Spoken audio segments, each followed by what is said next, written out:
Expliquez-nous un peu qu'est-ce que vous voulez faire. Alors on vient présenter deux choses. Déjà on vient se présenter nous-mêmes, NonEquos, entreprise de maître de jeu professionnelle, la boutique D&D Arsenal, et puis on vient profiter aussi de présenter le jeu de rôle en tant qu'activité, en tant que jeu, surtout Donjons et Dragons, c'est ce qu'on va trouver le plus ici. Les manuels, les dés, les accessoires, tout ce qu'il faut pour pouvoir faire des parties de jeu de rôle, ainsi qu'une petite activité pour que les personnes qui ont envie de pouvoir découvrir ce que c'est que le jeu de rôle, jouer 45 minutes et pouvoir repartir en pouvant dire oui, j'ai déjà fait du Donjons et Dragons une fois dans ma vie. Parlez-nous un peu du jeu de rôle.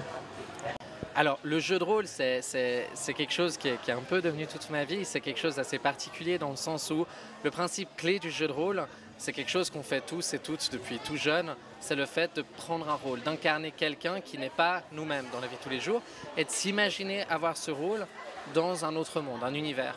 Dans le cas de Donjons et Dragons, c'est typiquement des personnages qui vont avoir de la magie ou alors qui vont avoir des pouvoirs de guerriers par exemple ou de barbares, être puissants pour se battre, pour se défaire de ses adversaires ou alors pour pouvoir savoir y faire quand on parle à des rois ou des gens de la noblesse.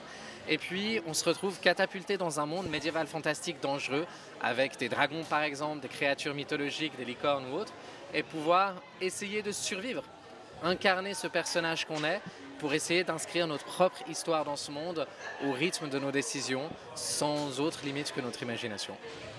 Parle-nous un peu du rôle du maître du jeu. Bien sûr. Alors autour d'une table, on va avoir les joueurs qui sont les personnes justement qui incarnent ce rôle.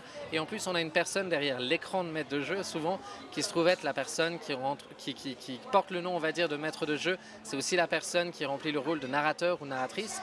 C'est celle qui va connaître le monde. Si vous êtes joueur autour d'une table, que vous êtes en fait donc un héros dans un monde fantastique, il y a bien quelqu'un autour de la table qui doit pouvoir reconnaître et surtout connaître tout le monde qui vous entoure, les lieux, les endroits, les personnes, les personnalités, les monstres, pour incarner ces personnes, incarner ces monstres et leur donner vie d'un sens. Croyant qui s'apprête à accomplir un rituel particulier, rituel qui n'a lieu qu'une fois toutes les centaines d'années, une fois par siècle. Un rituel qui s'accomplit pour apaiser le mont Centre, le volcan de la région.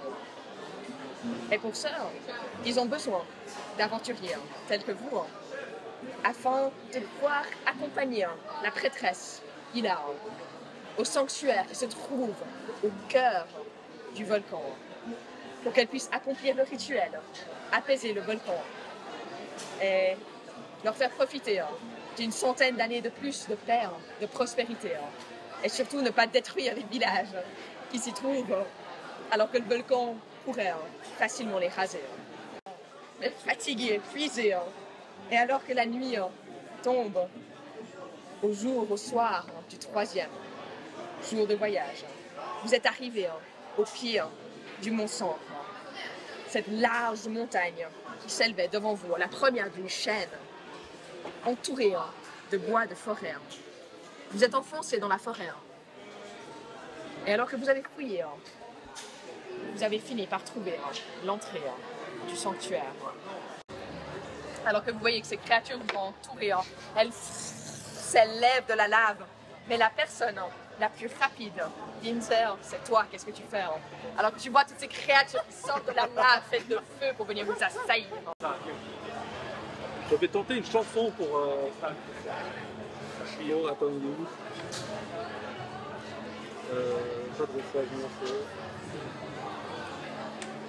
Tu veux essayer de faire quoi? Tu veux essayer de les charmer? Tu veux essayer de les... Ouais, je... Ok, lance un D20. Ajoute ton modificateur de charisme pur.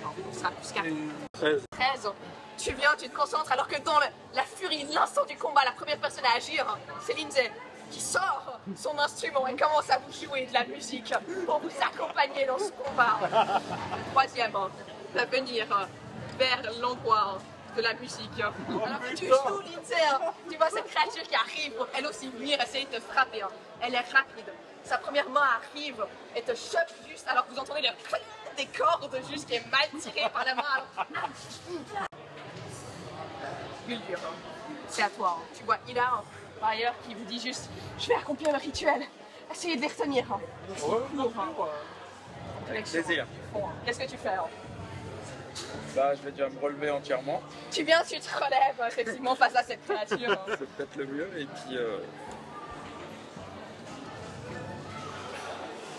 Ah, je vais essayer d'attaquer la plus proche. Hein. Tu viens celle qui t'a brûlé, hein, tu la regardes, tu sors ta rapière, hein. Lance un des 20, c'est à tout ton multiplicateur d'attaque, donc ça sera 6. Tu viens, Guldur, t'essayes, alors que tu viens pour faire un magnifique coup d'estoc à la créature, et tu vois les flammes juste qui se séparent au milieu. Hein. Ta rapière qui passe droit au travers, tu la retires, hein, et malheureusement, t'as pas réussi, hein, à atteindre cette créature cette fois-ci, mais tu peux te déplacer aussi. Ouais, je vais me désengager un peu. Ouais, tu veux aller où, hein? Je vais reculer par là. Ok. Tu viens alors que tu vois les 3 créatures, tu essayes de reculer hors du chemin. Alors que vous le voyez juste qu'ils se faufilent entre vous. Pardon, excusez-moi. Arrive en arrière. Borg. Étant donné qu'il y a 3 créatures de feu, je prends un peu de distance et j'essaye d'en analyser une avec mon sens du chasseur. Magnifique. Donc, Tu veux rejoindre un peu. Ouais, un peu près vers Guldur. Magnifique. Tu viens à côté de Guldur, alors que vous êtes presque épaule à épaule. Tu viens et tu te concentres sur les créatures. Et Borg, tu ressens distinctement plusieurs choses. La première, évidente, mais une confirmation quand même. Le feu, ce sera inefficace, totalement, contre ces créatures. Vous proposez donc des services de maître de jeu à domicile. Exactement. L'idée, notre principe de base, c'est qu'on est une entreprise qui regroupe des maîtres de jeu professionnels. Et donc, si vous nous appelez par exemple, on va pouvoir venir chez vous avec système son, lumière, machine à fumer, maître de jeu, technicien. On installe tout le décor, tout l'équipement pour vous permettre de faire l'aventure de vos rêves chez vous ou alors chez nous, comme vous préférez. Quoi qu'il en soit, l'idée, c'est vraiment de vous plonger dans une aventure immersive pour un anniversaire, du team building en entreprise, une soirée entre potes ou des aventures régulières, des campagnes suivies où vous explorez notre monde au rythme de vos décisions et au fil de soirées d'animation. Merci et bon festival. Merci beaucoup. Merci.